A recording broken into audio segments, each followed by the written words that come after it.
Eternals. Before I start this review, I would like to make a formal apology to Zack Snyder because it takes talent for your ideas to be so bad that it destroys two franchises. Yes, you did click on the correct title of this video because make no mistake, Eternals is a Justice League movie, but specifically Zack Snyder's Justice League. You got Superman, Cyborg, Flash, Martian Manhunter, Green Lantern, Wonder Woman, Aquaman, and Hippolyta. So there were rumors that Zack Snyder's goal was to create a Justice League where Superman ultimately ends up the villain because he's possessed by Darkseid. As much crap as I like to talk about Zack Snyder when it comes to the Justice League movie, ultimately this movie has its own issues. It actually has three problems. The first being that it has too many characters to develop and not enough time. I mean, look at this cast. It's way too many people to come up with a good complex story that would fit in a 2-hour and 30-minute movie. The second is that the villain or villains should have been a little bit more compelling. Bad Superman has been done before and better in other forms of media. The last and final one is that this movie has way too many flashbacks. Typically, I like to give a small synopsis of the movie or TV show that I watch, but I'm not going to do that this time. Instead, I'm going to pull a Nando v Movies and explain how this movie should have ended or began. We're going to start with 3 changes to the story. In the Eternals movie, Icarus was responsible for Ajax's death, but in my version, he straight up kills her with brute force. This is going to be important later. The reason is going to be because Ajax informed Icarus that she had a plan to betray the Celestials. In the movie, Ajax possesses the leadership spear, which allows her to contact the Celestials. Icarus' plan was to kill Ajax to acquire the leadership spear so he could warn the Celestials of Ajax's plan. But the leadership spear travels to another Eternal, so he tracks it down and kills them. So he does this 3 times, killing 3 Eternals in the process. My next change is that the Deviants look human and have been living as humans for as long as the Eternals, except they've done the exact opposite of what the Eternals have done. They have been directly involved with human history, specifically interfering for the last 400 years. Every single evolution in human history has been a direct response from the Deviants. You could have even had one of the Eternals be sitting on the council that was in charge of Nick Fury. My last change is that Ajax is the most powerful Eternal, and she has all their abilities because she possesses the leadership spear, but she's not as proficient with their powers as they are. For example, Phastos can build and design things. Ajax would be able to do the same, but she doesn't have the intellect to match. So she would have their abilities, but she's not as good. Icarus manages to beat her because 1, she was caught off guard, and 2, she rarely uses her other abilities because she often plays support. Also, she is the one who helps the new Deviants evolve to their new humanoid state, using Cersei's abilities.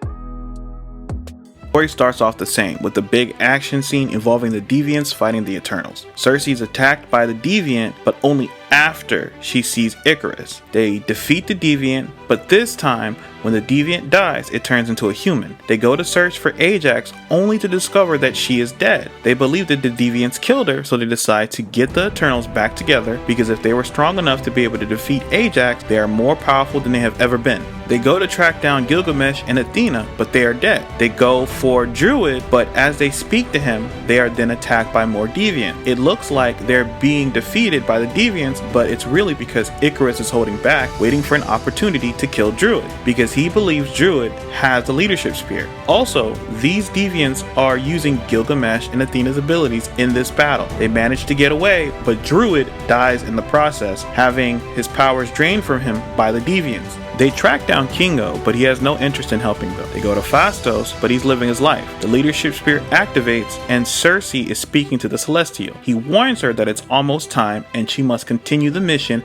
that was assigned to Ajax. He grants Cersei access to Ajax's memories, where it shows that Icarus had killed her. Icarus explains that Ajax was killed because she was interfering with human life. She lost her way by helping the Deviants become more human. The Deviants began to see her as a mother figure, so all those attacks that were happening were just the Deviants trying to get revenge for Ajax. He had killed Gilgamesh because the leadership spirit was passed to him. Then Athena because she was trying to stop him. He was trying to acquire it because Ajax had a plan in place to stop the birth of the new celestial, and he was trying to get the leadership spirit to warn them. But when the leadership spirit transferred to Circe, he could not kill her because he was still in love with her. After hearing this big reveal, the rest of the Eternals, Phastos, Circe, and Sprite tried to attack Icarus, but he is way too powerful, and he figured out the plan because Phastos was tasked with building something that would amplify Ajax's powers. Icarus destroys the machine and tells them that to be safe, they will need to get to the ship before the Celestial is born, and that's where he will be. Icarus then leaves. Phastos tells everyone that to build another one of those machines, he's gonna need some material which is left on the ship. Before they confront Icarus, they go to speak to the Deviants and ask them for help to save the world. They team up with the Deviants to stop Icarus from building a machine and save the world. But when they get there, the Deviants start to go crazy and attack the other Eternals because as the Celestial is being born, it's causing the original program to kick in. This time they can't destroy the Deviants because now they see them as peers. They try to fight Icarus, but he easily defeats what's left of the Eternals. Circe's powers begin to kick in, giving her all the abilities that Ajax had. She is now able to directly fight with Icarus, which helps distract him while everyone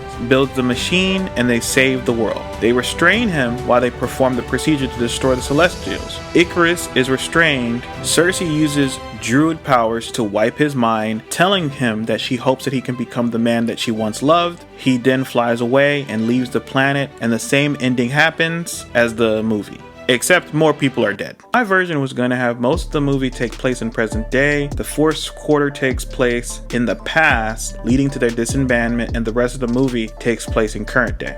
My changes fixed my main problems with the movie, but I know that I'm not a screenwriter or anything, so this is just things that came up with off the top of my head. But you know, Disney is afraid to introduce death, or they really just don't like people dying in general, so I know they wouldn't do something like this. Side note, the Simp Award goes to this guy because his girlfriend's ex-boyfriend shows up, who she had been with for thousands of years, and she's like, oh yeah, I'm about to go on an adventure with my ex who is taller than you, better looking than you, and can fly. I wouldn't have any of that. If you're going on an adventure, then I'm going on an adventure too. We're both going on an adventure. Get the hell out of here with that bull. You know what? The second award definitely goes to Gilgamesh for taking care of Athena for thousands of years for no reason. They don't even get into a relationship or anything.